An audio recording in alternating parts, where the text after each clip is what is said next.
I think we'll start now as it's 7:15.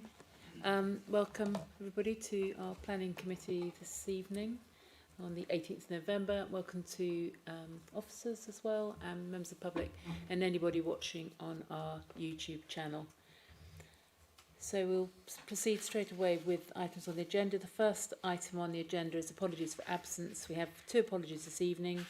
One is from Councillor Ritchie, who has appointed Councillor Prime as his substitute, and then also Councillor Beavis, who doesn't have a substitute. So, item 2 on the agenda is declarations of interest. Does any member wish to declare the existence or nature of any disclosable pecuniary interest or other registrable interest relating to items of the agenda having regard to code of conduct for members? Councillor Bowers.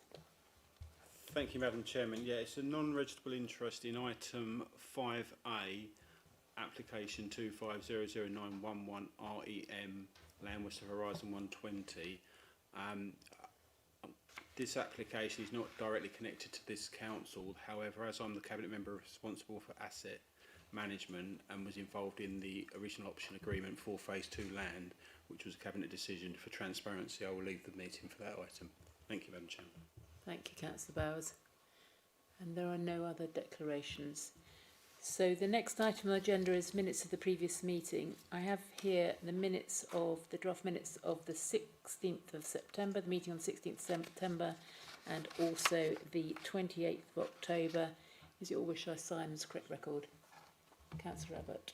Thank you. I just wanted to thank members and officers for their indulgence on the adjustment to the minutes in the September meeting, which capture perfectly, I think, what we did agree. And I understand the outcome is heading in that direction, so thank you very much. And I'll move both. Councillor Abbott. Another seconder for the minutes? Councillor Bowes-Flint. All those in favour of me signing the minutes? Okay, thank you very much.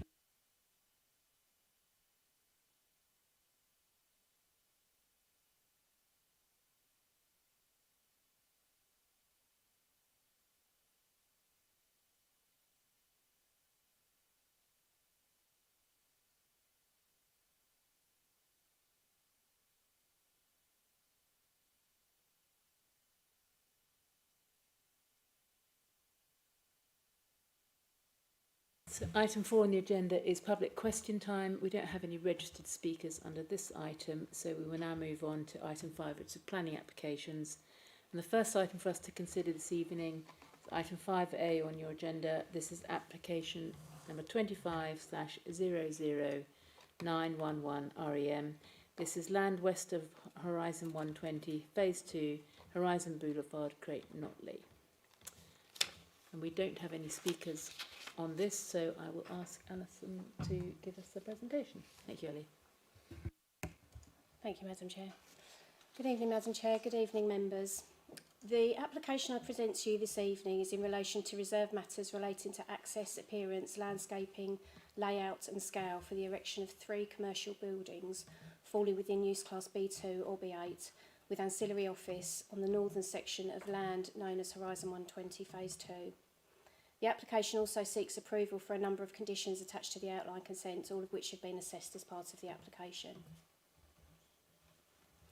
Members are familiar with the site, but the site is located on the western edge of the district with notable landmarks of Tesco's, Great Notley Village and the A131 to the east, and Chelmsford Racecourse further to the south, Great Notley Country Park to the north. The site sits directly on the western district boundary with Uttlesford beyond. The site forms the northern outline element of the hybrid planning consent, which formed the whole of this area here. So we're just talking about this northern area today. The hybrid application was granted in July 2024 and occupies a total of 10.76 hectares of arable land. The full planning element of the hybrid application totals 3.7 hectares and sits directly to the south, currently under construction. On the more local scale, the existing Horizon 120 Business Park and Grid Serve, which is located there, sit to the east, although the plan's facing the wrong way, with Slamsy's Farm sits to the southeast of the site, which incorporates farmland and 3 Grade 2 listed buildings. The site is relatively flat in nature but falls approximately 9 metres from the south to the north of the site, with a thick band of trees and hedgerows around the perimeter of the site. In terms of movement, you have an existing prow, which is prow 27, or it's existing bridleway, sorry, prow 27, which runs along the site within the red line on the southern boundary. It then travels within the site up to this point here on the eastern boundary, comes outside of the site, travels along the strategic landscape and the existing business park, back into the site for the access point, and then out of the site again for and sits within plots 6, 7 and 8. I just wanted to give you some context of where the actual bridleway within the site sits. So it's this bit here. The principle of development for this site has already been accepted by way of the hybrid planning consent. The hybrid consent approved the full details of the southern part of the site here, with the northern part for outline with all matters reserved. The approved outline parameter plans and design code dictate every detail of the proposal, including the height, materiality, ratio of buildings to plot, location and type of planting, and road and footway structure throughout the site.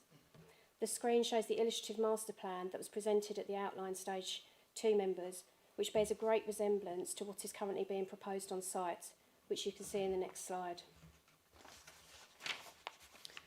The site consists of 3 commercial buildings varying in size from approximately 21,000 square metres, which is this unit here, down to approximately 5,700 square metres to the north. The access into the site is taken from the north, western spur road of the existing Horizon 120 business park. You'll recall here that a few months ago, there was plots 6, 7 and 8 that was presented to members, which sits within this site here, which hasn't started construction yet. And plot 5 here that I think is under construction at the moment, but the road into the site has been completed up to this point here. The placement of the buildings The placement of the buildings are based around the principles set within the design code, mainly to minimise any impact to the surrounding amenity. The location of the service yards was a key consideration used during the design code process, on which the service yards for each unit will ensure only a small section of secondary road from the site access will need to be provided, this section here. This allows less distance for vehicles to travel and noise transmission from service yards to be kept to a minimum to the surrounding areas, particularly along the western buffer, given that the buildings act as a buffer. Entrances to each of the plots is provided from a small section of secondary road from the access. A separate access is provided for the car parking and service yards. Legible and safe access to the frontage of the buildings is provided from the car park areas, with sheltered car parking and amenity areas within each of the plots for visitors and employees. Unit 2, which is the largest unit, feature a gatehouse in the service yard here. The placement of the building's location and service yards are well considered and are considered acceptable, particularly the location which is not dominant in the public realm, in accordance with the aspirations of the approved design code. The design code sets out the materiality that forms the expectation at the reserved matter stage. The buildings are all similar in terms of design and height. All 3 buildings will be constructed using metal composite cladding and rainscreen cladding. Panel colours, those being different shades of white, blue and grey, have been subtly varied on the buildings to give variation, but allowing consistency with each other and with the existing Horizon 120 park adjacent. A full height glazed metal composite cladding wall wraps around the corner of the front focal elevation, and the office and lobby is articulated through. Brise soleils feature above the windows in the lobby entrances and ground and first floor. All of the units feature a large warehouse type layout with a main lobby on the ground floor, a mezzanine office space on the first floor. Here's the mezzanine office space. I will flick through each of the units' floor plans, but they all look very similar, just to let you know. This is the Unit 2 roof plan, which features 430 square metres of solar panel. which all of the roofs do feature. It contributes to the 30% projected energy requirements of each unit being provided through renewable energy technology. This is Unit 3, just to show you the elevations. They're all quite similar, some variations in the colours of the materiality on the exterior. Again, warehouse floor plans, office floor plans, all look very similar. Slightly different roof with slightly less solar panels as the units get smaller. And these are some of the elevations of the Unit 4, which sits to the north. Floor plans and the office floor plan, and again the roof. This is a CGI. I will caveat this, that the colours, this was produced when the application first came in, and the colours haven't been changed to that were presented within the elevations. It also doesn't show the bridleway crossing or the Suds Park to the north, but it just gives you an indication of this is the unit that is on the southern plot that got full planning permission. This is Unit 4, which is the big one, and then coming down there with the northern park. In terms of built form and building height, the design code and approved building heights parameter plan does not allow any building within the site to exceed 16.5 metres in height. The design code also stipulates appropriate setbacks that need to be achieved from the site boundary, the width of which are dependent on the height of the proposed buildings for appropriate mitigation. All three of the units measure 16 metres to the highest parapet with appropriate setbacks from the site boundary, and are therefore in accordance with the building heights parameter plans and design code. Due to the undulating nature of the land, it's result in a gradual step down. So this is the building that's under construction at the moment to the south of the site, and you go down to the Suds area here. The proposed landscaping has somewhat mitigated the levels by softening the level difference, but this gradual step down is similar in nature to that seen on Horizon Phase 1, and from a distance will not be obviously visible. The Section 106 and approved plans attached to the outline consent required a total of 2.4 hectares of open space to be delivered within the outline area. 2.64 hectares of open space have been proposed as strategic landscaping outside of the plot boundaries, which includes the existing prow on the southern and eastern boundaries, the green corridor, which runs through the centre of the site, and the Suds Basin located within the northern park to the north. This slide shows the northern park, which is dual purpose for Suds and for amenity. It acts as an extension to the adjacent Suds wildlife area at Horizon 120, and then the lakes beyond to Great Notley East. If you look on plan, you can see how they do join up. And it's essentially an amenity area for employees and members of the public. You've also got a perimeter path that goes all the way around through the site, and it cuts through this area here so that you can access the bridleway to avoid the access crossing if needed. And this permissive path is available for equine users, cyclists, pedestrians, members of the public, visitors, employees, and you can access going to just basically permeability through to be able to access all the surrounding facilities. A green corridor, which features within the design code, is located in between units 3 and 4. The green finger corridor is a natural green space. You can see it kind of outlined here, with a minimum width of 15 metres, and proposes extensive new planting, a swale feature and recolonisation of biodiversity and ecology within. The corridor also connects the east and west landscape boundaries. However, the main strategic green space within the site will be the structural landscaping buffer, which runs around the edge of the site, around the entire edge, as well as providing a new walking route, which I explained, the permissive path, which was approved at the outline stage. The existing perimeter vegetation to the west will be bolstered by additional native trees and hedgerow planting and understory shrub and grasslands to maximise opportunities for maintaining and creating new habitats. Proposed planting and amenity areas will be used for various functions, which include noise mitigation and addressing the visual impact of development. And the strategic green space also features a swale that runs all the way around the perimeter of the site. Here's some examples of the furniture and equipment which match or are similar to that within existing Horizon 120. There were some lessons learned within the existing business park, some of the Corten steel that seem to run into the lettering.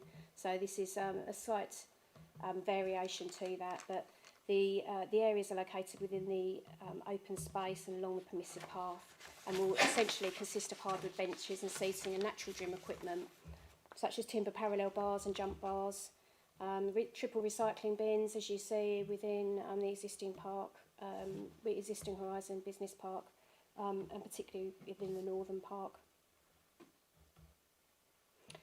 Principle of tree removal was assessed and agreed at the outline stage, and an arboricultural report that accompanied the application was compared to that agreed at the outline stage in relation to any changes to the status of the health of the trees within the last 4 years.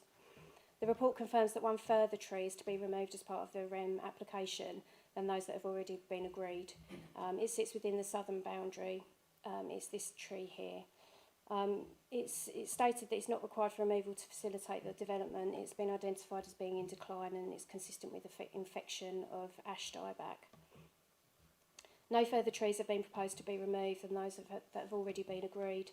However, pruning and cutback of the trees and hedges either side of the access point, which you can see in red here, have been requested by ECC Prowl Team to provide appropriate visibility for users of the bridleway that run along the side. This is considered acceptable and in accordance with highway safety.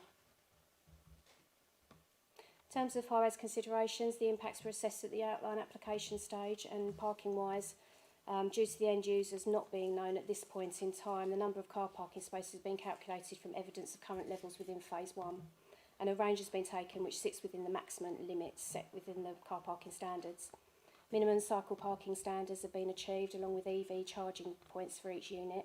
All will be covered within the car parking area. Great consideration has been taken in relation to the improvements to the bridleway which run within the site and beyond. Whilst the principle of improvements was assessed and approved at the outline stage with the general scope of works within the design code, further details in relation to crossing points with the access need to be assessed as part of this application. The bridleway section, which is located within the red line of the application, stretches approximately 190 metres in length from the east to the west. So from the bottom corner, coming off from the field adjacent where the solar panels are going to be installed. And then it travels up along here to the corner near Slamsy's farm, and if you go south, it carries on towards the southern full detail plot, and if you carry it on north, it comes out of the site and then back into the site here at the access point. In terms of improvement works, the bridleway will remain at 3 metres in width to allow safe use by cyclists, pedestrians and equine users. The proposed changes to the bridleway include a more formalised 3 metre wide self-binding gravel footpath with a minimum width of 21 metres of structural landscape between the built forms on either side.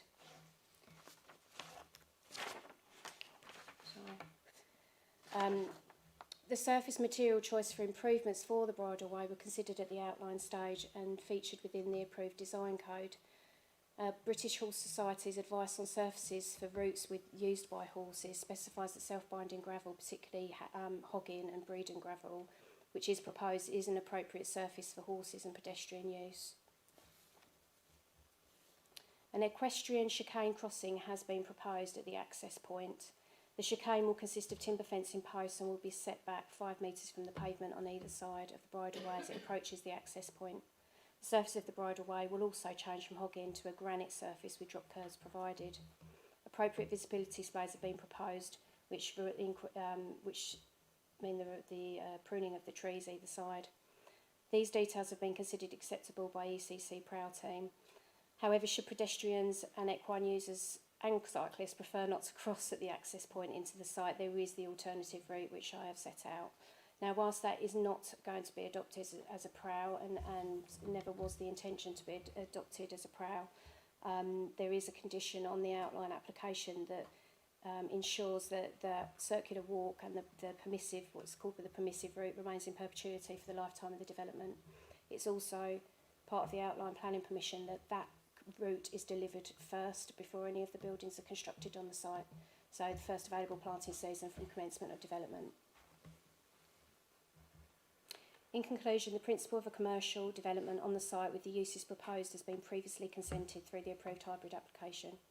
The layout is in accordance with the approved parameter plans and design code, which sets out and requires the expected building heights, position within a plot, layout, position of service yards, appearance, external spaces and boundary treatments. The proposal takes all of these aspects into consideration to ensure consistency through the business park and is accepted in planning terms. The scale of the development will sit comfortably within the immediate context and no harm has been identified to the listed buildings to the south. The overall building designs and consideration of mass have been well considered and in accordance with the approved design code and parameter plans. The overall design is of high quality and well thought out, sitting within a landscape setting which has been designed to successfully integrate the development into the surrounding context in a sympathetic and attractive manner. The proposed soft and hard landscaping is of high quality and well considered and will include the planting of 371 new trees, shrubs and hedge planting, as well as SUDs designed with the intention of maximising biodiversity benefits that will be managed sensitively. Stringent conditions have been recommended which seek to provide further details on tree species and planting methods to ensure survival of the planting. The proposed landscaping seeks to enhance and increase biodiversity on the site and surroundings. Tree removal was considered at the outline stage to facilitate the development, and one further tree is to be removed. This is considered acceptable in accordance with highway safety.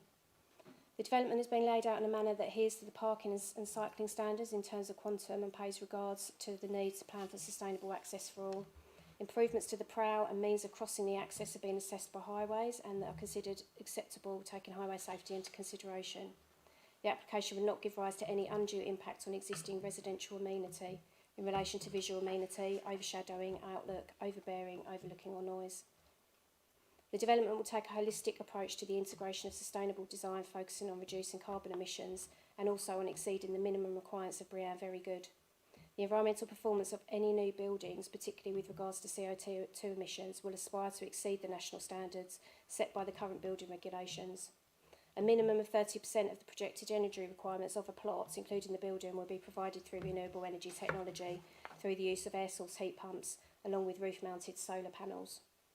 There are no objections from the relevant statutory consultees, and officers consider that the proposed appearance, landscape and layout and scale of the development is acceptable in planning terms, subject to the recommended conditions.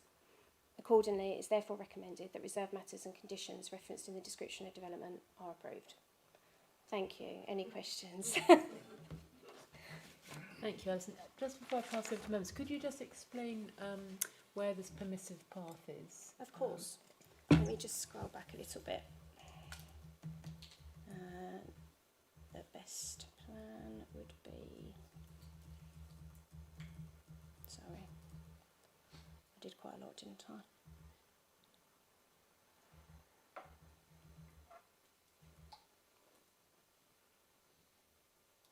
Okay. So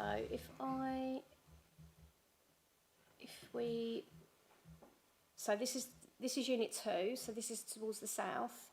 So the bridleway comes in from the bottom here, and this is the bridleway.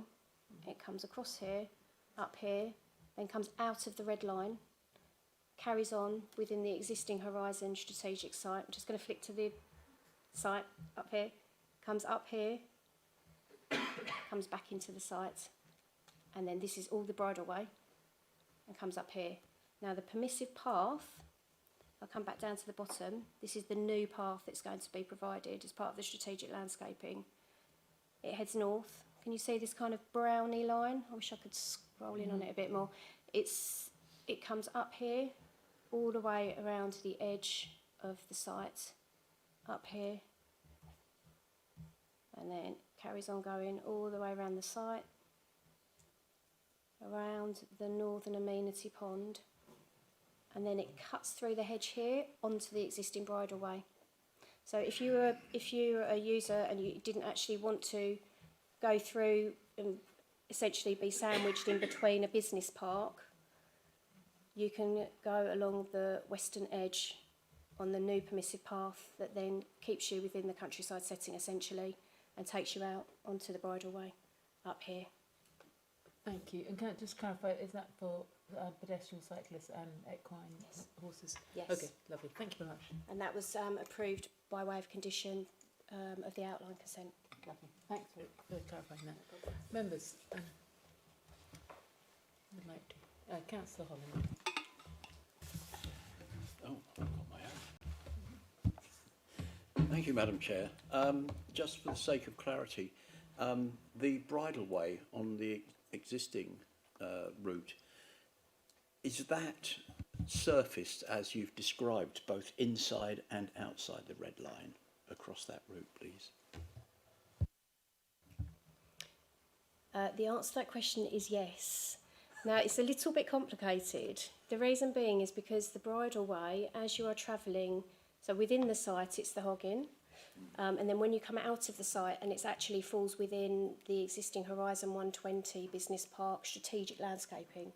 So the developer has agreed, actually, through way of Section 106 to the outline, to improve all of the bridleway all the way up.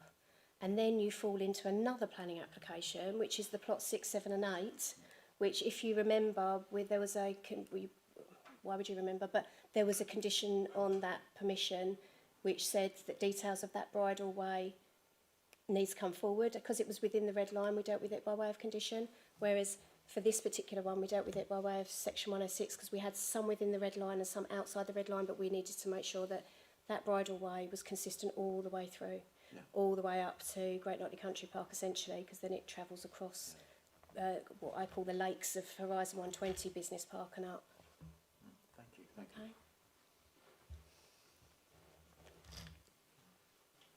Councillor Shear. Yeah, thank you, Madam Chairman. There's quite a bit to actually compliment, I think, the developers and our officers at Braintree District Council on this, and I think it should be noted because all of this grew out of a working group on the local development order some years ago. And it's actually really good to be able to, I think, see this come to effectively fruition, but also the amount of design and detail that has gone into it, as we have all heard tonight. It also is going to hugely benefit those businesses that will come and work and operate in Braintree, not only from a connection point of view with all the facilities we've got, but actually from an environmental point of view. That is not only for the companies working there, but also the employees, but also the biodiversity net gain. The BREEAM standard, which, as has been pointed out, gives adequate renewable energy, and I think that's going to be increasingly important for businesses going forward, that they have got a source of energy and independence as well to run their own businesses. And of course there is the SUDS there, so there is potentially with the water availability as well. So I think a lot of detail went into the design of the permissive track along with the bridleway, and very pleased that statutory consultees have got no objections, that the highway is going to be, the public right-of-way bridleway is going to be well in place. And I've noted that the tree plan as well has been much improved from just the normal 5 years to the 5 years plus with a maintenance contract as well. And of course, consideration for lighting has gone in. So I think this is to be the whole design aspect and the biodiversity aspect of this, and all the facilities that it gives to the whole working environment, but also the environment from a nature point of view. And it is going to be, I think, the melting of the two designs from the two build actually is really important as well. And that continuation of all of that theme through, I think, will reflect very well on Braintree as a whole for many years to come. And I actually welcome this. Thank you. Councillor Basford. Sorry, Councillor Abbott, were you first? You go. Well, Councillor Abbott, Councillor Basford. Thank you, Madam Chairman. Thank you, Councillor Abbott. First of all, I would like to thank and congratulate Ali being the planning officer on this whole site, and I think a lot of credit can go to her in the reason that we've got what we have in front of us today and what is built. And I think also industrial estates or business parks or whatever don't float my boat, to be perfectly honest with you, but I will say that when you drive past that does look exactly, it looks really attractive when you're coming past it, not like some. So everything about it, I think you've got spot on, Ali, so well done for that. The thought of an equestrian chicane lets my mind run away with me and thinking what on earth the horses doing going round a bend on two legs, or what are we doing there? But this site, actually, the whole site, I don't think I've ever seen a business park with so many dog walkers.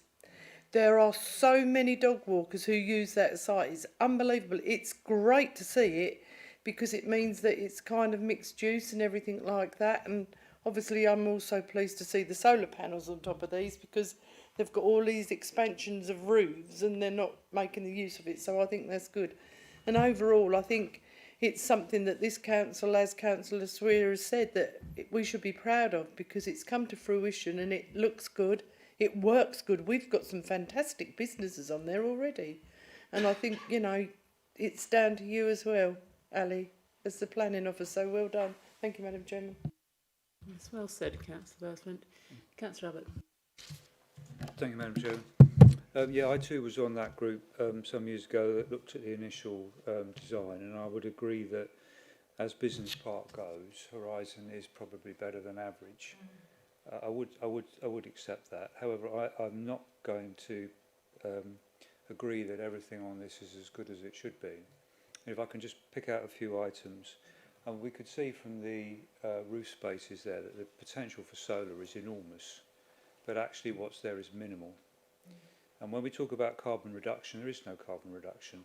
What there is a reduction compared to what there would be if there was no renewable energy.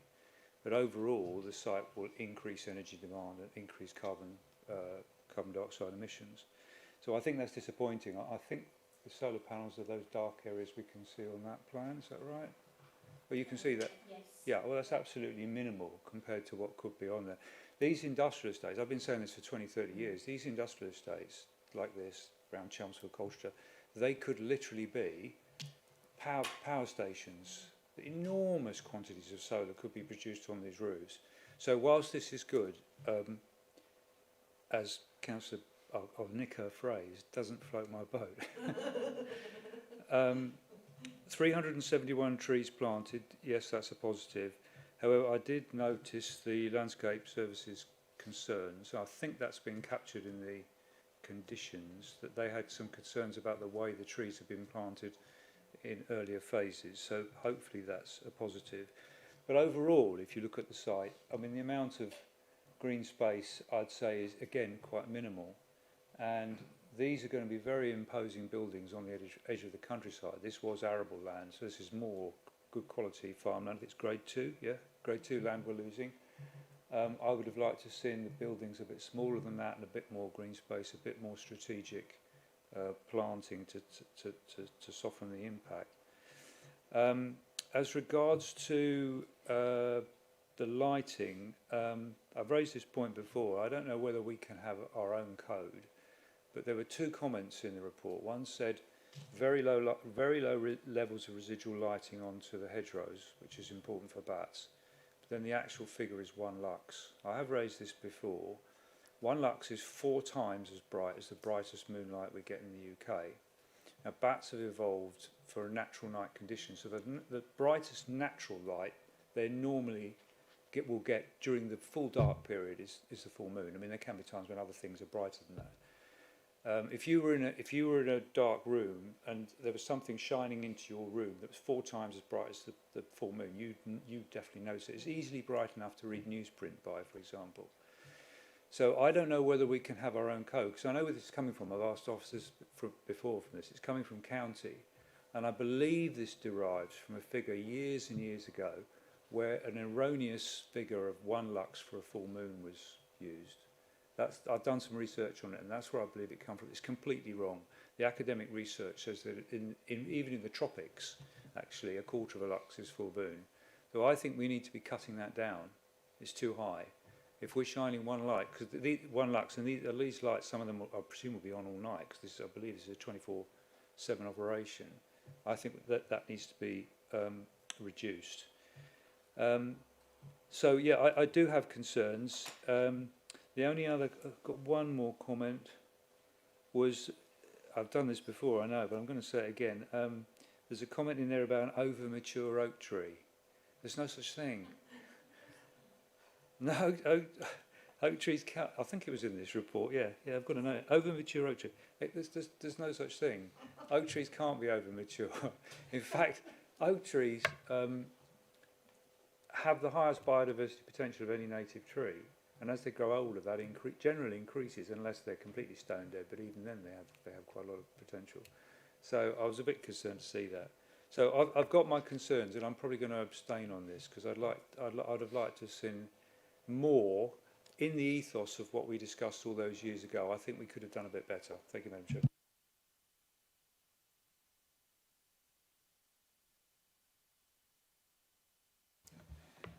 Thank you, Councillor Abbott. Apologies, I don't know where I used the term over mature oak tree. In terms of the lighting, it is quite tricky because obviously at the outline stage, Essex Ecology recommend conditions in terms in relation to bat sensitive lighting. The details are submitted. We consult ECC Ecology again, Play Services, and they essentially they're the consultee who tells us whether or not they're in accordance with the condition and whether or not those details are acceptable. In this case, the details were acceptable.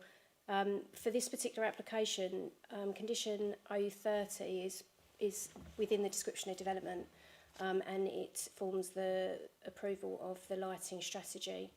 Now, if you would prefer and you do want us to go back on that point about the lux levels, then we can actually take that, not approve that condition as part of this application, and it will just be submitted as an approval of details at a later date with the your concerns taken into consideration. I would appreciate that because I don't think we have to follow what they say. I think it's up to us what we do. But my suggestion through my experience is it's too high. And I think the figure, I've raised it with the Bat Conservation Trust, I've raised it with the Institute of Lighting Engineers, and no one sees, and this one lux, it's not just us that refers to it, other local authorities refer to it, but it's simply too high. And given the extraordinary level of control we've got now over exterior lighting, you can have any colour you like, any brightness you like, any shielding. I think it's within our gift if other members agree to go back and say, can we reduce that a bit?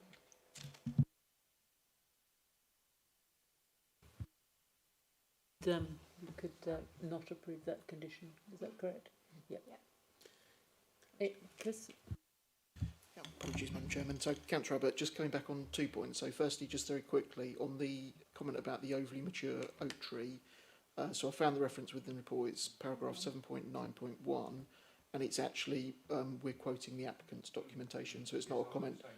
No, but it's, yeah, it's with reference to, but I don't disagree with the comment. So that was that reference. On the code, obviously we can do something in relation to this specific application this evening, should members be minded to, in terms of not approving that condition. On the code point, I'd have to take that back, I think, to policy colleagues, because I think in terms of setting a standard, we would need a policy basis or something in documentation effectively to be able to refer to. So I'm happy to take that back as a separate point this evening. I don't know what the answer would be, but we can report back on that. But in respect of the application before you, as Alison's explained, that the ability is there to not approve that condition, and then for those details to come forward separately in relation to lighting. Yeah, I believe if you look at the BCT, the most recent BCT report, that refers to lower levels than 1 lux.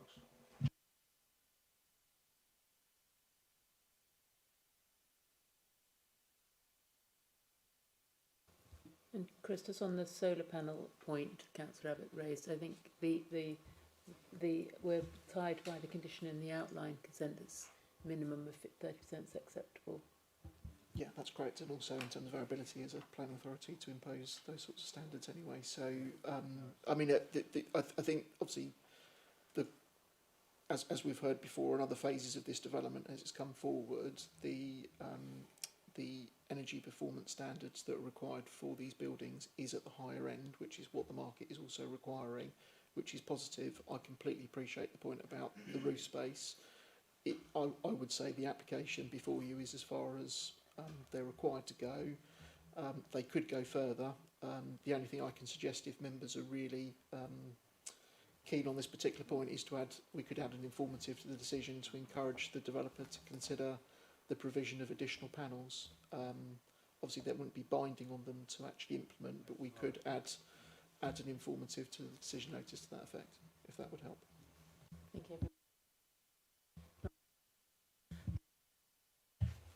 you. Flowing on from that, I've obviously missed the detail, but the report speaks of renewable energy technology. Does that technology include battery storage on this site?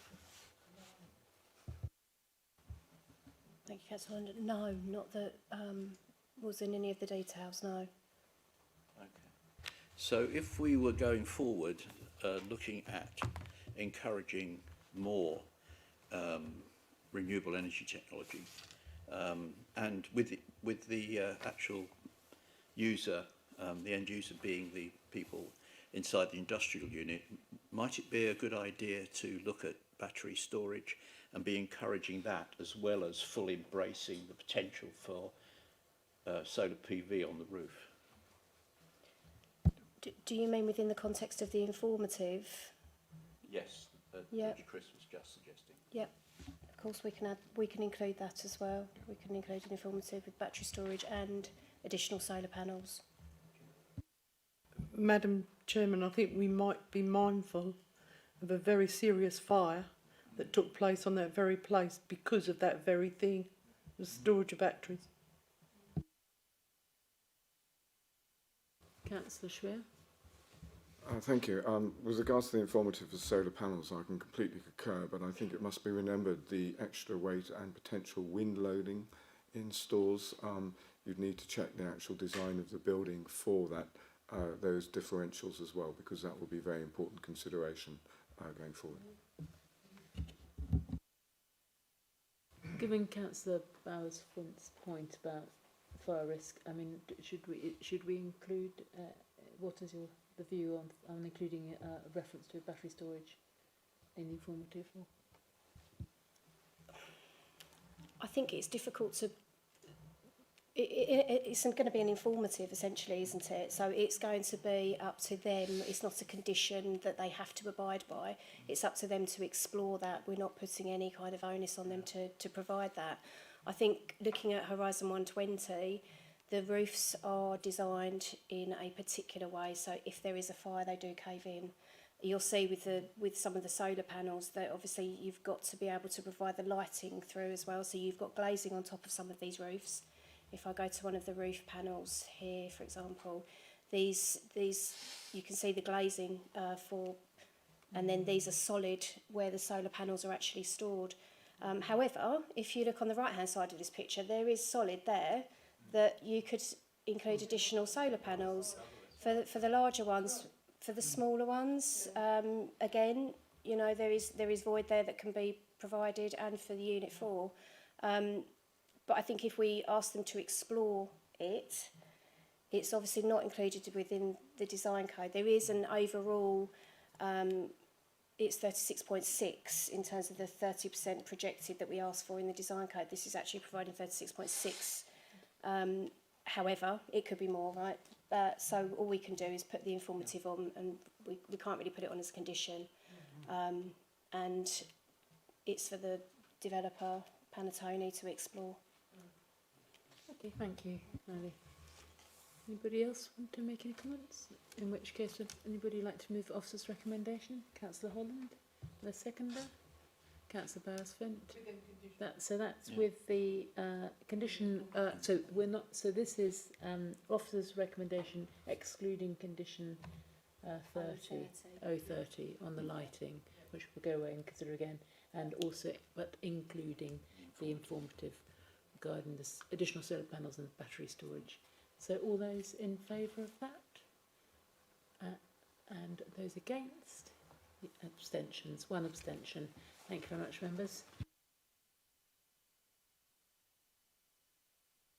So would someone like to retrieve Councillor Bowers?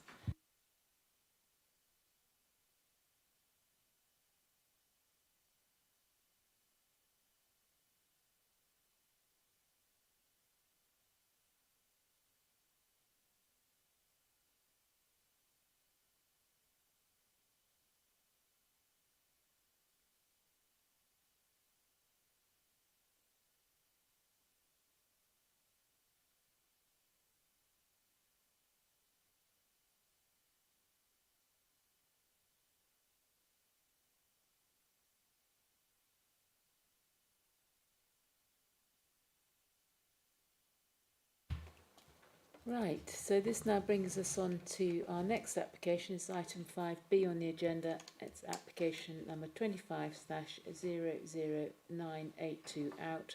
This is land north of Malden Road, Hatfield Peveril. It's on page 63 of your agenda. And we do have one speaker on this, who is Mr. Devon, who's going to speak on behalf of the applicant.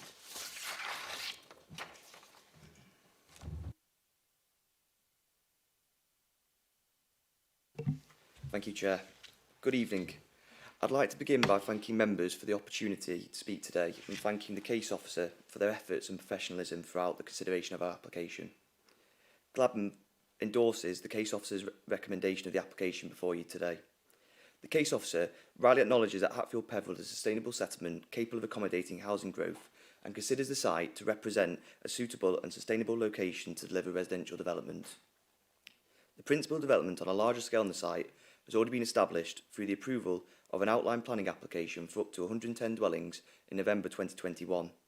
This outline planning permission is subject to a pending reserve matters application and therefore remains valid. This provides both a strong and realistic fallback position. As the application site has previously been deemed suitable for residential development of a similar scale and nature, the same course of action should be adopted by the Council in the determination of this reduced proposal for up to 103 dwellings with a slightly repositioned site access to facilitate improved visibility and retain more trees. The revised proposals for the site have been developed through an iterative design process as a result of collaborative pre-application discussions with the Council and include the provision of up to 103 dwellings, including 40% affordable housing, which equates to up to 41 affordable homes. The scheme will contribute to meeting the housing needs of Hatfield Peveril and the district more widely and maintaining a robust 5-year housing land supply, which is currently finely balanced and marginal in nature. Crucially, the existing outline planning permission already comprises part of the Council's deliverable housing land supply. The proposals also include a substantial amount of green infrastructure, including new publicly accessible open space with a children's play area, and are capable of achieving at least a 10% biodiversity net gain and a number of economic benefits. The scheme clearly represents sustainable development in economic, social and environmental terms. Gladman has worked with the Council and statutory consultees to reach a position of no objection in relation to all technical matters, subject to the imposition of appropriate planning conditions and the completion of Sections 106 agreement, which we are agreeable to. Our proposals offer significant mitigation to ensure there will be no unacceptable impacts on the local community and infrastructure. This includes financial contributions of around £1.5 million towards education provision and school transport, and approximately £360,000 towards sustainable transport initiatives, which will benefit both new and existing residents. Overall, I invite you to consider our scheme clearly demonstrates sustainable development, capable of boosting the Council's marginal housing land supply and delivering homes to meet both market and affordable needs. Critically, the existing outline planning permission on the site establishes the principle of development on a larger scale, and the pending reserve matters application provides both a strong and realistic fallback position. We endorse your case officer's recommendation for approval, and in line with this, respectfully invite you to resolve to grant planning permission for the scheme. Thank you. Thank you very much, Mr. Devon. So we'll now move on to the officer's report. It's going to be presented by Harrison. Thank you. Good evening, members. So this application concerns an outline planning application with all matters reserved except for access for the demolition of existing buildings and the erection of up to 103 dwellings, including affordable housing, public open space, landscaping and SUDs on land north of Malden Road, Hatfield Peveril. So the site, as you can see here, etched in red, is in quite an irregular shaped parcel of land, formed really of two distinct parcels, a smaller one to the south here, just to the north of Malden Road, and then a larger one to the rear. The site is beyond the Hatfield Peveril village envelope, but is directly abutting the village envelope to the southern boundary along here and along here along Malden Road as well. There's a public right-of-way which extends across the western perimeter of the site, and that extends from Old School Court Road, which you could just about make out there, and continues northwards along the western perimeter and beyond the site. The other sort of irregular shaped parcels you can see there are commercial fishing lakes, so the heart-shaped one immediately abutting the site is known as Bovington's 2, and you'll see because of that really there are two visually open areas to the site, so the northern boundary here and the eastern boundary here, and then just off the map here, you can't see it on this map, but the A12 is within proximity of the site along Malden Road, and Hatfield Peveril Station as well is to the west of the site. So just to set some immediate context, there is some recent site history with a similar outline application for all matters reserved except access approved in November 2021 under this planning reference, and this is the illustrative master plan from that application as well. The notable changes in this submission are a revised access point slightly further to the west and a lesser number of dwellings. This application is for 103 dwellings. The outline approval was followed by reserve matters submission in November 2023, which remains a live application and ongoing. So as we move through the presentation, you'll see there are some other similarities as well, such as the position of the public open space to the northwest of the site and drainage locations as well. And then just as well as the immediate site history as well, there's some noteworthy development around the site since this last approval. So the yellow outline site that you can see here is a 2018 scheme which has now been completed to the south of the site. The green outline that you can see here is a reserve matters approval from September of this year for 17 dwellings. And then the blue outline that you can see beyond that was another 2021 approval where the scheme has subsequently been completed as well. So the implication of this is that the site is therefore bound to the west and south by existing development. To the north, it wouldn't encroach any further than the existing development that you can see here in the line that's been set. And it's also to some extent bound by the fishing lake as well, as you can see there. And then to the east, it wouldn't sprawl any further than Bovington's Farm. And Bovington's Farm really marks something of a sort of visual distinction between the countryside to the east and the sort of transition to the beginning of the settlement to the west. So therefore you can see that the site represents quite a clear backfill and infill development which would ultimately limit its countryside harms and any adverse landscape impacts. And then lastly on this map, just because I alluded to it earlier, but you can see Hatfield Peveril Station just to the west, which is approximately a 20-minute walk from the site, and you can see the A12 along there as well.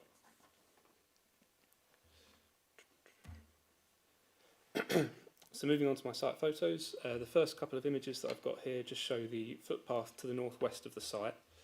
So the bottom two images that you can see there are along Old School Court Road, and it shows that the site is quite well screened currently along this portion.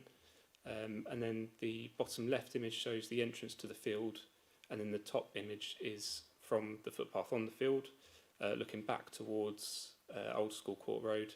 You can see again it's quite well screened in this area, and the trees to the right of the image there sort of mark the boundary between the western edge of the site and the reserve matters application adjacent to it.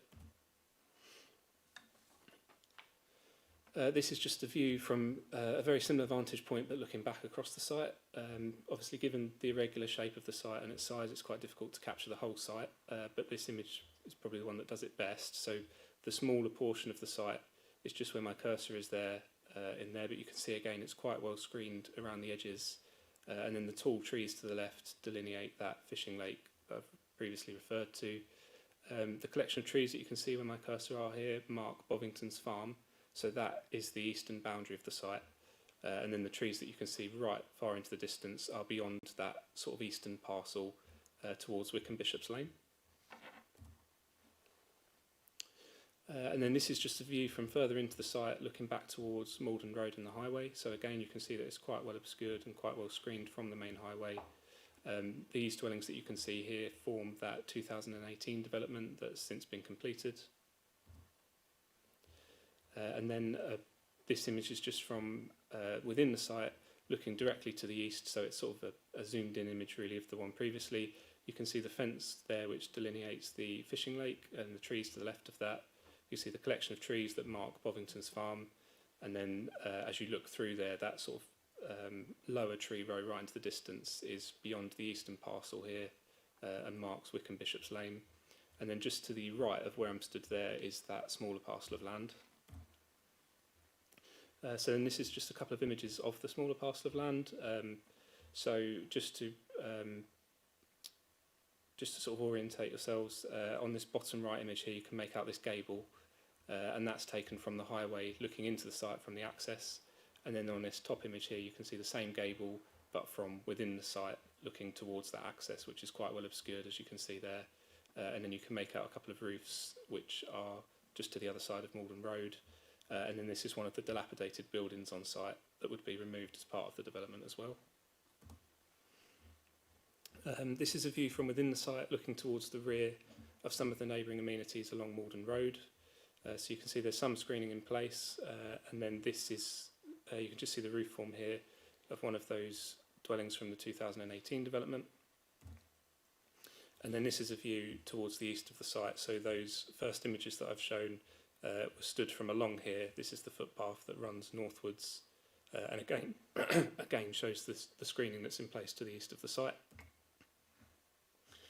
So other than views from the footpath, the site's largely obscured from the public domain currently. This is the view from the village green looking north, and this view would largely remain unaltered with the exception perhaps of maybe glimpsing some dwellings above the hedgerow to the right of the image here. The dwellings that you can see just into the distance there benefit from quite long rear gardens, the rear of which were shown in one of the previous images. And then from the same vantage point, this is just the image looking southwards. You can see a footpath along the southern side of Malden Road. And then this is just an image showing the existing access onto Malden Road, which would be stopped up as part of this development. So we'll come onto the plans in a moment, but the proposed access is positioned slightly west of this in order to achieve greater level of visibility. This would result in the loss of 10 metres of Category C hedgerow, but comparing it to the fallback position would allow for the retention of 2 trees, one Category B oak and one Category C ash that were previously proposed for removal. Unfortunately, you can't quite see them on this image, but they would be to sort of the right of the image there. And then on this image, you can just see a collection of trees which they form a part of, and the access is obscured sort of around this corner here. So moving on to the parameters plan, you can see the retention of the trees to the bottom right of the plan there to create a landscaped buffer, which officers think is quite important given the sort of transitionary nature of the site adjacent to Bovington's farm there. You'll see it follows a similar structure and layout to the previous approval, with a large area of public open space to the northwest of the site, drainage to the northeast. This area of public space up here would link with the existing footpath, which in turn already links with Malden Road, and then there would be footway improvements along the front of the site to link into the site and create a well-connected development and accessible for pedestrians. There'd also be a recreational route along the fishing lake, as you can see here dotted in yellow.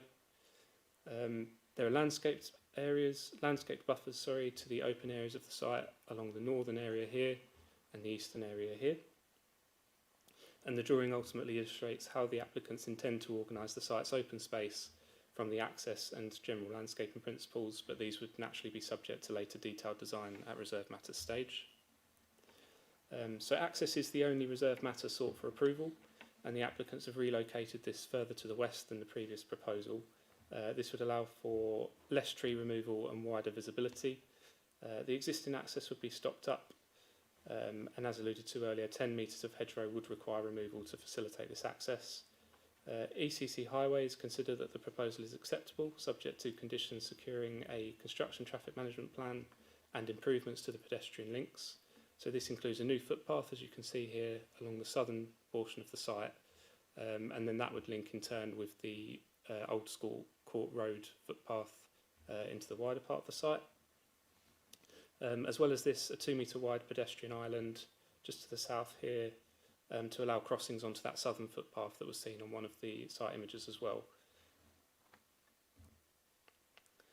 So this illustrative master plan just demonstrates how a satisfactory layout can be achieved in accordance with the parameters plan and access details. So in terms of residential density, it should be noted that the proposal represents a reduction from the approved scheme in 2021, which remains live. The surrounding schemes referenced at the beginning of the presentation are also noteworthy in this regard. So the 100 unit scheme, which you can't see on this map but is located to the northwest of the site, was for 100 units on a site of 5.2 hectares. This is for 103 units on a site of 5.96 hectares. And then although on a smaller scale, the immediately adjacent reserve matters site is for 17 dwellings on a 1 hectare site. And if you divide the dwellings on this site into dwellings per hectare, it would be 17 dwellings per hectare. So the proposal therefore would very much follow the established precedent in terms of density seen around this part of Hatfield Peveril.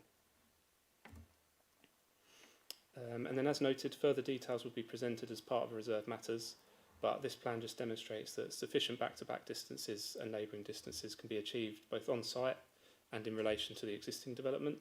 So the primary impacts would be upon this dwelling here, Bovington's Bungalow, this one here, Marnie's, and then the new development from 2018 as well.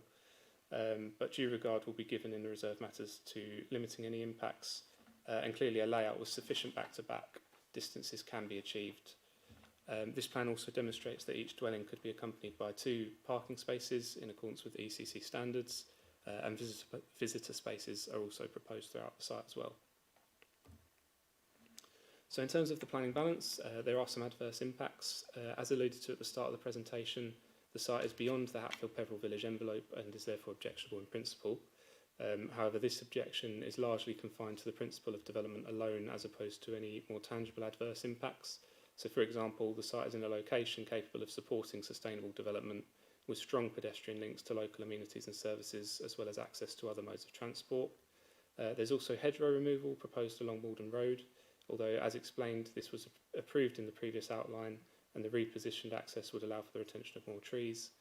And lastly, something that I've not really touched upon in the presentation, but there'd be a very minor loss of best and most versatile agricultural land to the northwest corner of the site as well, and this would be approximately 0.6 hectares of the 5.96 hectare site. So there are no objections from statutory consultees, and weighed against this is the provision of market and affordable housing in a location capable of supporting sustainable development, together with the social and economic benefits that come with this. Due regard should also be given to the fallback position and the existing approval at the site for a greater number of dwellings, and case law dictates that the effect of this proposal must therefore be considered against the effect of that fallback position. So officers have recommended a suitable legal agreement to cover the following heads of terms as well. This includes a proportionate amount of affordable housing, sufficient level of open space, financial contributions towards healthcare, ecological mitigation, outdoor sport, community facilities, transport, education and libraries, the provision of an approved car club to serve the development, and an annual payment for the residential travel plan and appropriate refuse collection as well. And then just as a brief update, I think it was sent around this morning in an update report, but there were just some changes to the wording of some conditions and plan numbers. So condition 3 and 5 should refer to the parameters plan rather than the development framework plan. Condition 19 should refer to these paragraphs of the NPPF. Condition 23 should refer to the improved access visibility. And then a number of conditions are also proposed to be rephrased to refer to condition 1 rather than condition 2. So officers therefore recommend that the application is approved in accordance with the approved plans and documents and subject to the conditions of reasonings and informatives outlined in Appendix 1. And then just as a last point as well, members might have received a late representation which was sent round earlier this afternoon. So this primarily addresses comments that were received by Anglian Water, which were addressed in the officers' report in points 11.12. Essentially, Anglian Water originally objected to the proposal. Officers sought clarification on when capacity was allocated and whether this would have been at the original outline stage. The subsequent response from Anglian Water essentially withdrew their objection, and they said that they stated that the foul flows had already been accounted for in that original permission. There was also some concern raised regarding infrastructure provision, which again was addressed in points 11.2, but ultimately Hatfield Peveril is considered a key service village, and there are no objections from officers on this point. Thank you. Thank you, Harrison. Members. Councillor Abbott. Thank you, Madam Chairman. Yes, well, obviously with this one we've got a fallback position, so we're looking at a slightly lower number of houses. And I think on this one there is quite a reasonable balance between the level of developed area and amenity area and planting, which is good. I was very intrigued about the Anglian Water comments, and I did read the residents' representation. I mean, there's an awful lot of new developments have been connected to the Whittam sewage farm, as we used to call it. I don't know if that's the modern name, but that's what we used to call it. So the question then, to my mind, is why aren't they objecting to all of them? You know, thousands of houses are being connected to the Whittam Sewage Farm. Does Hatfield Pebble have its own particular part of, you know, these sort of questions? But I mean, from what officers have said, they've withdrawn their objection anyway, but it was just curious as to where that came from. I know privately, having talked to people who work for Anglian Water, they are very concerned about the additional amount of pressure being put on the system. But if we haven't got an objection from them as a statutory consultee, obviously that's not something we can rely on. I've got two questions. Firstly, the frontage hedge. So a section of it's got to come out to create the access road. But did I read in the report right that the rest of the hedge, or part of it, is going to be maintained at a lower level for visibility displays, or was that a different part of the hedge? And secondly, related to that, on one section going back towards the village there's going to be a pedestrian access. How will that affect the hedge? And how does that feed into the officer's comments that this hedge will provide screening? Because it seems to me that we're going to lose quite a lot of that screening. And the second question is a very obscure one, but I'm going to ask it. Dog bins. The reason I ask this is because the village in my ward, this is a hot topic, so to speak. I presume these dog bins are being provided because the area to the north west, the amenity area, is going to have, from what I could gather, is a dog walking area. It's, you know, it includes that. Do we have the ability to condition planning consents per se for dog and litter bins? Because this has come up a lot recently in Silver End, where we've got all these new developments, but there's either inadequate or no dog and litter bins. So it's a bit of a, I know it's a good question. So is that specific to this particular provision, or could we in future say to developers, you've got to provide dog and litter bins? Thank you very much. Okay, yeah, so just to come back on the first point, it was about the reduction in the hedgerow, is that right? So I think initially during pre-application and discussions there was talk about reducing the height of the hedgerow to, I think there's some concern that if the dwellings, and this was in the reserve matters for the outline consent, if the dwellings were to back onto the hedgerow, would it be out of character with the village green, which is a bit more open and expansive? So I think the view was that actually reducing the height of the hedgerow would create a more in-keeping design. It was in originally in one of the conditions, but I think we took it out. So I think ultimately landscaping is a reserve matter, and it's something that we would consider at reserve matter stage. But I suppose if members would have a preference not to touch the hedgerow, then that's something we could factor in at that stage. But yeah, I think the comment in the report probably come from those discussions about design and creating a more open field to the green. Sorry, could you just repeat the part on the path? Will that section of path that goes back along the verge towards the village, will that affect the hedge? Yeah, so from my understanding that, yeah, no, it shouldn't need to be cut back any further. If I return to the site photos, you'll see that there's quite a verge there already. So yeah, that shouldn't affect the hedgerow at all.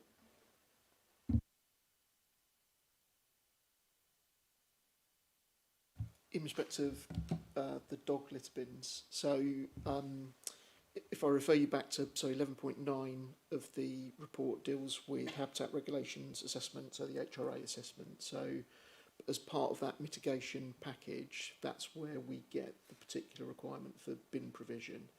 And this is possibly what you're seeing on other developments. So developments over a certain scale have got similar kind of mitigation measures that are required. And part of this is about providing a walking route that is available on the application site, and then providing facilities, obviously, to dispose of waste arising from it, rather than going to one of the protected sites. So this is all part of the wider RAMS strategy, is to try to provide circular walking routes within, you know, developments of a certain scale, and therefore there's certain provisions that come forward. So I think what you're referring to is probably other developments of similar scales where these bins are then provided, and then that falls part of the management arrangements, the future management arrangements for the site. Ordinarily, we wouldn't be requiring that type of mitigation on every planning application, but when it breaches a certain scale and it's within HRA effectively when it falls within that requirement, we would then be seeking to get that, to secure that mitigation. Hopefully that helps answer the question. Just thank you, Madam Chair. Just very briefly, I think we should maintain as much of that hedge as we can at a decent height. It's far better for habitats, and it meets the comment you made as an officer about screening. So then the question is, if we don't have a site where we have to provide the mitigation as you describe, it's then going to fall to either the parish council or the district council to provide dog and litter bins, from what I can understand. And we're getting pushback from the district council to parish council saying, well, we don't want to do that because although you're paying for the bin, we've got to empty them. So that's an issue, because some of these estates, 200, 300 houses, there's a lot of dogs, a lot of people creating quite a lot of litter. So are we saying in law, putting that aside, this specific mitigation, on any other site, we can't condition dog and litter bins? So it depends on the scale. So coming back to why we're seeking that mitigation, there's the policy basis in this particular site, as with others, over a certain scale of residential that falls within one of the zones of influence, so i.e. the areas which are identified within the RAMS strategy for HRA, where those requirements are needed to meet the requirements of the RAMS strategy, we can secure it through mitigation, but there's a policy basis for us to do that. So as with everything, whether or not we're seeking a conditional or 106 obligation, there needs to be a policy basis, there needs to be... Ordinarily no. So ordinarily no, but for a lot of new residential development that is coming forward in the district, because it would be over a certain scale, there would be these similar types of requirements, and then the maintenance of them would go within the management company arrangements that would be secured. But if it falls below a certain threshold, to answer your question, we wouldn't, I don't think, be able to justify against the SIL regulations why we're seeking to secure that. So it would be, you know, something else which would have to be picked up by the council, the parish council, whatever the relevant body would be, but it's not something that we could secure through the planning process. Councillor Spray, I think you're next. Thank you, Chair, and thank you, Harrison, for a very clear presentation. I do get that the residents and the parish council, Hatfield Peveril, feel that they've, you know, taken quite a lot of development and are not necessarily keen to see much more. But as Mr. Devon pointed out in his statement, we do have the principle of development already established on this site from the earlier application. And I also have to say that over the last few years, more than one planning inspector, obviously during an appeal process, has said quite clearly Hatfield Peveril is a sustainable location. So I think it follows that we are going to get planning applications coming forward. So this one this evening, we have some changes. We have a small reduction in the number of homes, a change to the access, and again I note that some residents and parish council still have real concerns about the access. However, that has all been addressed by Highways, it's in the report, and the Highway Authority don't have any objection to it. I was going to ask the officer about the late rep we had on Anglia Water, but I think you've addressed that. So just to be absolutely clear, Anglia Water have withdrawn any objections that they previously had. They're satisfied. Yeah, well, I thought that. I did read the late rep. It was quite technical in places, but I did read through it. And we have there are no other objections from statutory consultees. There's also, you know, I would say there's some very good Section 106 benefits to come out of this. And having been quite recently to the opening of 2 terrific tennis courts in Hatfield Peveril, which came from Section 106 money, I know that, you know, the good things that that those pots of money can produce. So I don't really have any other comments, Chairman, other than just, you know, this already has the principle of development, and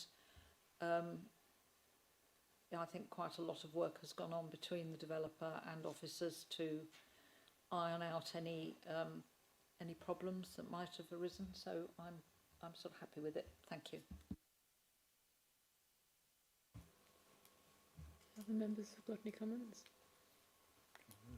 Could I just ask a question in that case, Harrison? Just in relation to the access plan, is the does the proposal there also include a widening of the road where the hatched area is? No, that wasn't my understanding. I think the road is quite wide there anyway. I think there might be, if I go back to the photos, an existing sort of island that you can see here. Yeah, it's not my understanding that the road would be widened. It just looks like to me from that, and it's difficult to see it, but it just looks to me like there was a proposal sort of for, is it, maybe I'm not looking at, reading the plan correctly, but it just looks like there's a sort of a filter lane in the middle, if that's the correct word. Is there one? Is there proposed to be one there or not? So I think there is, but I think that the carriageway width could accommodate that anyway. Okay, so it's just a question of road markings then, which I think is part of that drawing. Okay, that explains it. Thank you very much. Have any other members got it? Any comments? Councillor Abbott? But we include change of condition about that hedge. I mean, that hedge reminds me a lot actually of the hedge we saved in Rickstones Road, Rivenhall, which remains magnificent. So it would be good to try and keep as much as we can. And actually the residents there seem to like it because it does screen them from the road and it keeps the noise down a bit. Yeah, absolutely. We'll look at the condition. Which condition is that, please?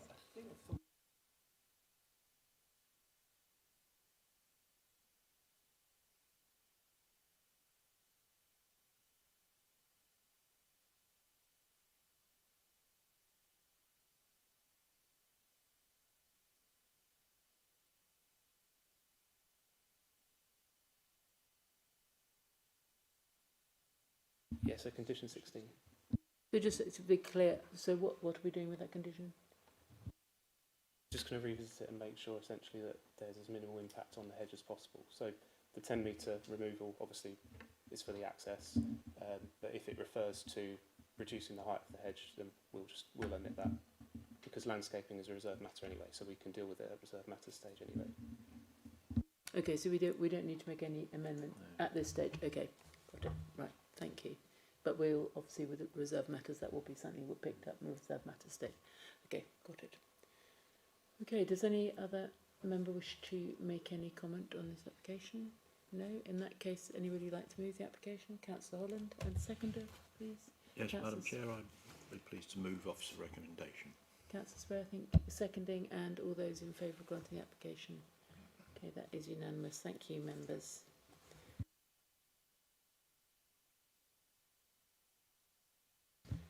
Right, so that brings us on to our last planning application, which is item 5C on your agenda. Oh, sorry, Councillor. Sorry, Madam Chairman. I didn't want to say this as part of the debate, but in regards to the late representation that we received today, personally, I don't know why we accept late representations so late. But can I ask if we are minded to still agree this, that we do actually tell whoever sends in the late representations there's the potential that not all members of the committee will be able to read them? Because with a late representation being sent around less than 3 hours before committee, a 6-page representation, there's no guarantee that everyone around this table has read that ahead of this committee. And I think residents or whoever sends them in needs to be, if we are accepting that late, I think we do need to make that point, that we can't guarantee that everyone will be reading these ahead of committee. Thank you.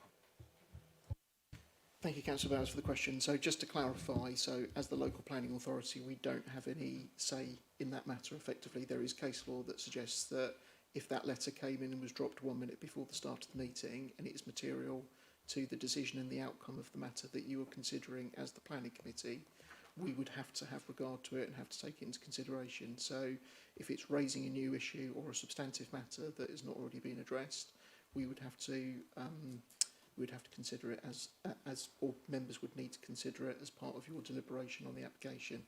So we circulate the representation. We obviously it is not an ideal situation, so appreciate the comments you're raising. We have to circulate it to members, but that's why specifically on this particular application, Harrison has obviously covered the material planning considerations that were raised as part of that representation, so members were clear in considering the matter that the issues being raised, so the substantive of Angley Water Point has been considered. But yeah, there is nothing we can't prevent. So although we have a consultation period and there is an end date to that, if the application is still live, we are required to take into account any representations that are received. And if we didn't do so, we would potentially be risk of legal challenge, effectively. But there's the potential that members won't have read that before the committee. I know I'm not arguing with case law and all that kind of thing, but in regards, you feel we don't need to make anyone aware of that. We either it's read or it's not read kind of thing. It's not taken into consideration. It's just sent out R4, and is that just the expectation? So that's why we've tried to cover both bases this evening. So we've made members aware of the representation by circulating it as soon as we can, but that's why we've covered it as part of the presentation as well, to be clear on the actual issue as well. I'm just wondering whether, if something is very late, whether it's worth having it printed off and so that members can read it, or at least alerted that it's there somehow or other. Because if have come in from work, you've been driving or whatever, you haven't had a chance to even open your email, you won't know it's there. But so some kind of alert that there is a late rep that's come in by email. Madam Chairman, I'm happy to take that back as a separate point. Yeah. Okay, thanks. Okay, so we'll now move on to our next planning application. It's item 5C on your agenda. It's application number 25/01593 full. This is at Fens House, Fens Road, Braintree. We don't have a speaker on this, but we do have Daniel Bird, who's a new officer, who's going to give his first presentation. So I just want to ask you to welcome Daniel. Thank you, Daniel. So if you'd like to. Thank you, Chair, and good evening, members. Nice to meet you. This is application 25/01593 full, which seeks planning permission for the installation and operation of 112 kilowatts of ground-mounted solar array for the use of the Fens estate. The proposed solar array is located within the grounds of Fens House, a Grade 2 listed building set in open countryside outside of any designated conservation area. The array is sited at a respectable distance from the listed structure to preserve its historic setting and visual amenity. The surrounding landscape is predominantly agricultural, and the installation would be naturally screened by mature planting to minimise impact.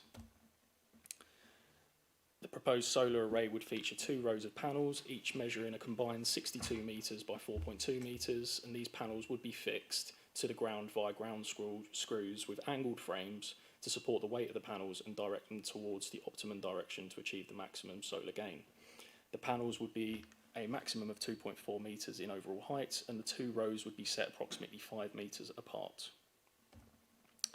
The site layout plan illustrates the siting of the proposed solar array in relation to the wider site context. This is also reflected in the proposed, skipped ahead. This is also reflected in the proposed block plan. Here are the proposed elevations of the panels, which are fixed to the ground via ground screws, and this is used to limit the disturbance to the field. Here are some site photos, the access to the site. Here is the actual field in which the panels will be located. That band of hedging, or band of planting to the left-hand side of the image is to the north of the site.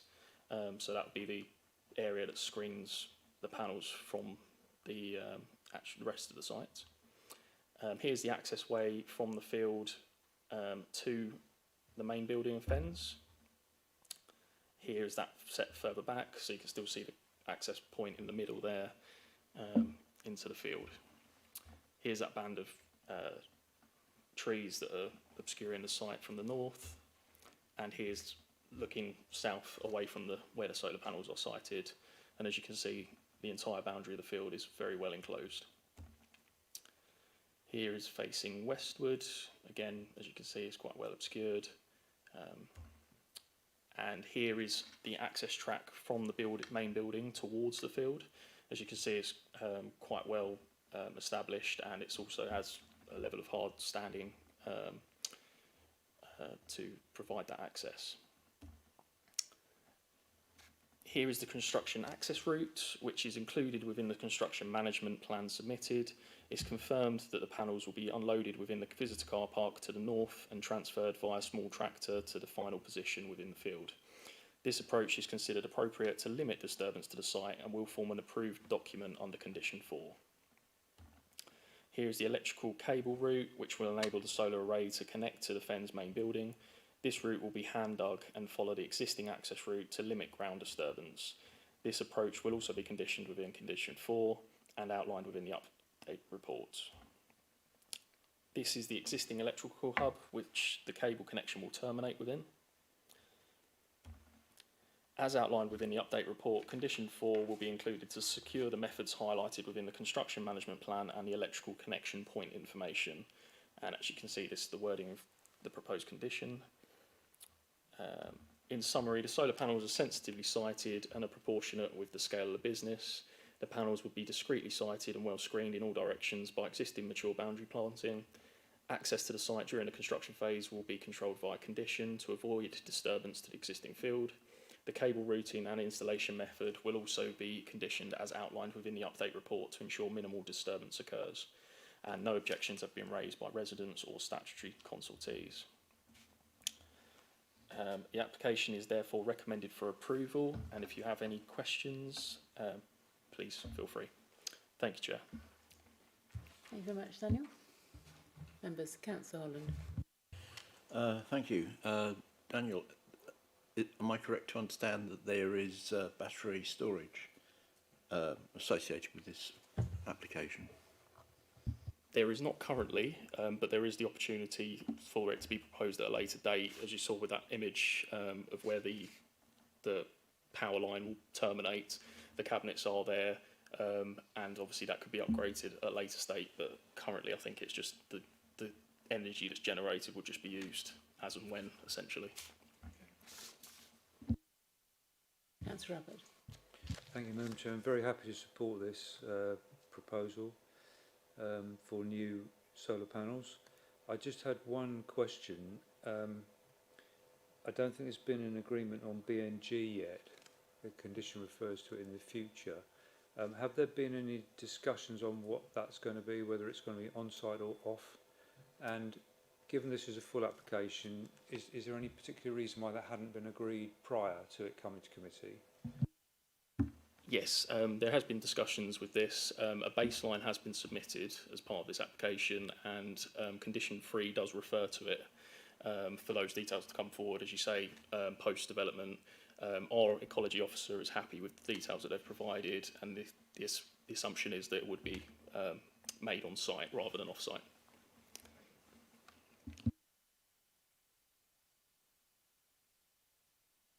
Councillor Spray. Thank you, Chair. Thank you, Daniel, for a very clear presentation.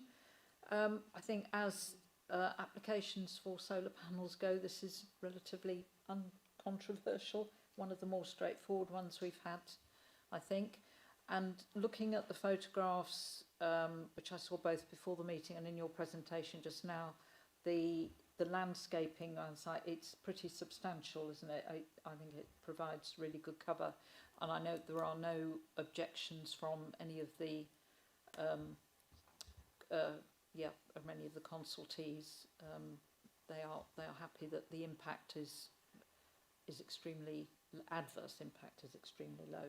So yeah, I would agree with Councillor Abbott. I think this is a perfectly acceptable application. I'll leave it at that for the moment in case anybody else wants to speak. Take it that nobody else wants to ask any questions, and Councillor Abbott's going to move and Councillor Lansford to second. And well done, Daniel. Pass the initiation. So all those in favour of officer's recommendation? Okay. Okay, members, again, that is unanimous. Thank you very much.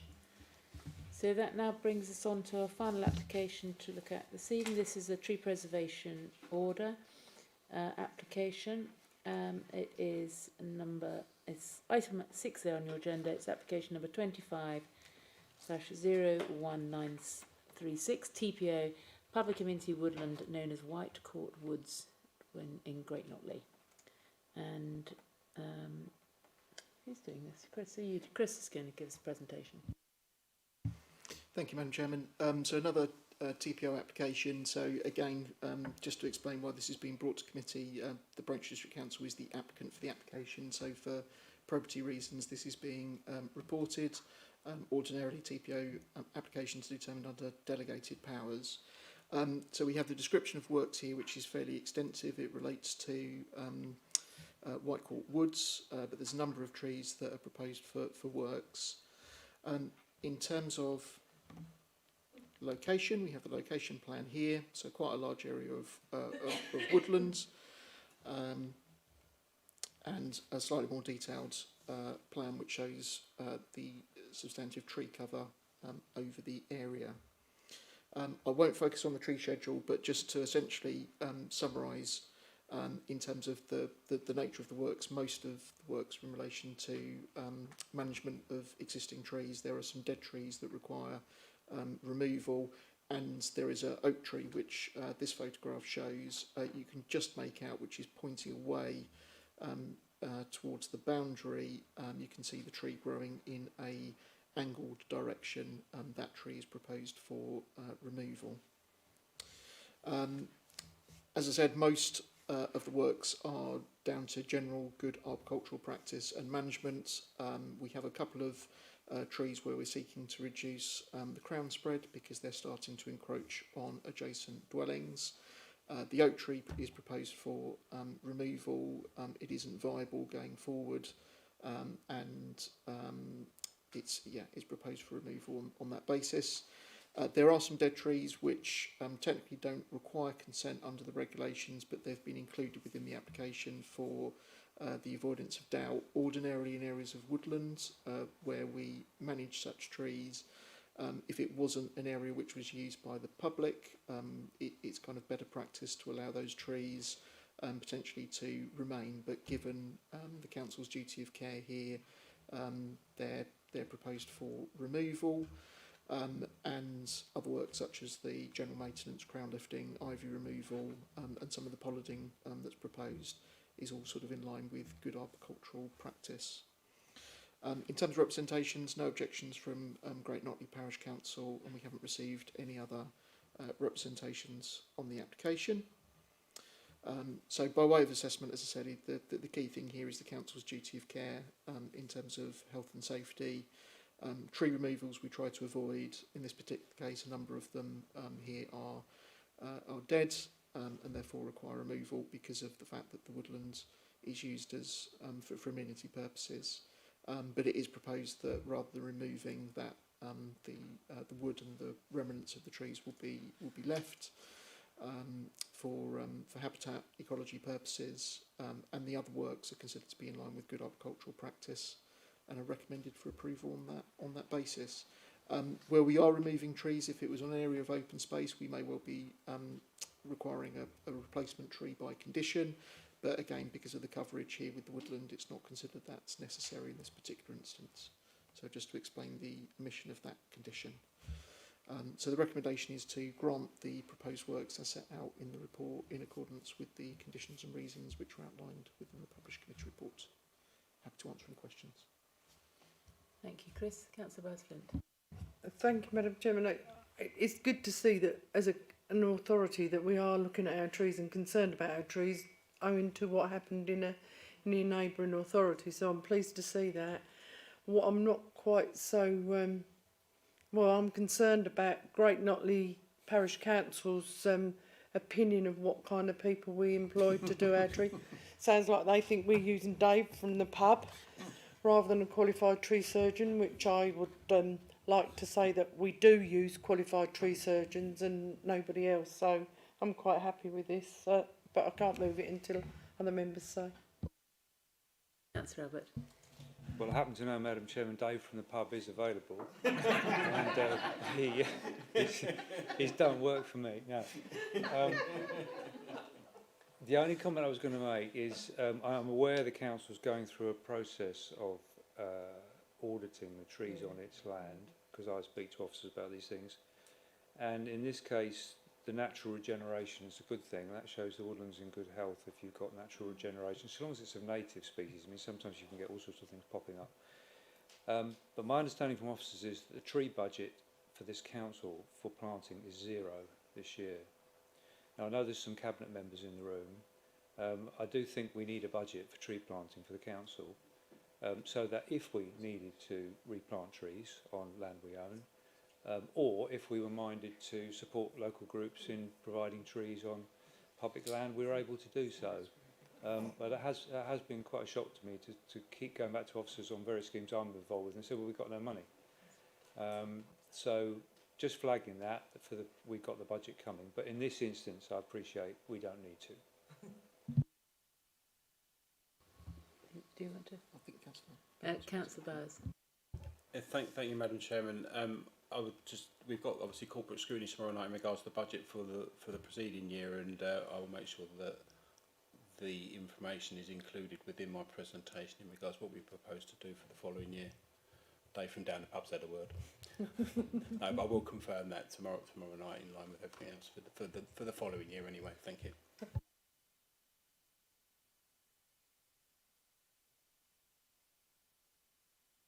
Nobody else has anything to say? Would anybody like to move it then? Councillor Bowers-Vince can move it. Seconded Councillor Abbott. All those in favour? Again, unanimous. Lovely. Thank you very much, members. That brings us to the end of our meeting. And we look forward to seeing you. Are you all seeing the information that the planning forum next week is cancelled? So, okay. See you next planning committee.